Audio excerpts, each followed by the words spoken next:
মূল পথৰ দাঁতিতে খাৰুৱা তেল গেছৰ বিপদজনক নিৰ্গমন দলিয়াজানৰ হুকুটা চাৰিআলিৰ ওচৰত অইল ইণ্ডিয়া লিমিটেডৰ এখন খাৰুৱা তেল পৰিবাহী পাইপ ফাটি মঙলবাৰৰ পৰা অহৰহ গতিত খাৰুৱা তেল আৰু গেছ ওলাই আছে পথৰ দাঁতিতে এই ধৰণে তেল গেছ নিৰ্গমন হোৱা যিকোনো মুহূৰ্ততে ভয়ংকৰ দুৰ্ঘটনাৰ আশংকা ব্যক্ত কৰিছে স্থানীয় ৰাইজে ঘটনাস্থলীৰ কাষত থকা ব্যৱসায়ী আৰু পথচাৰীসকল শংকিত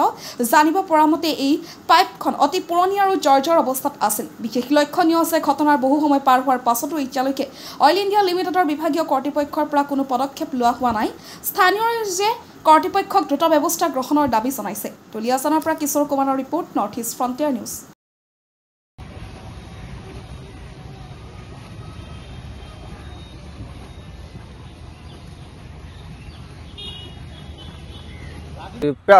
এডাল পাইপেদি যোৱা কালিৰ পৰা এনেকৈ কৰি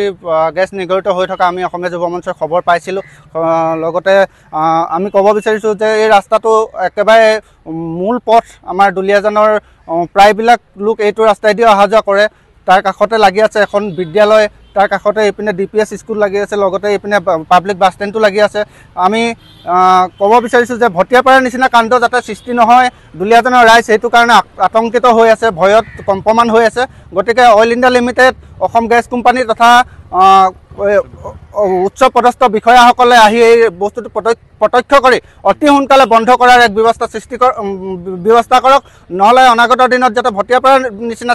কাণ্ড সৃষ্টি নহয় তাৰ কাৰণে আমি অসমীয়া যুৱ মঞ্চ দুলীয়াজান আঞ্চলিক সমিতিয়ে দাবী জনাইছোঁ অতি সোনকালে আহি বন্ধ কৰাৰ ব্যৱস্থা কৰক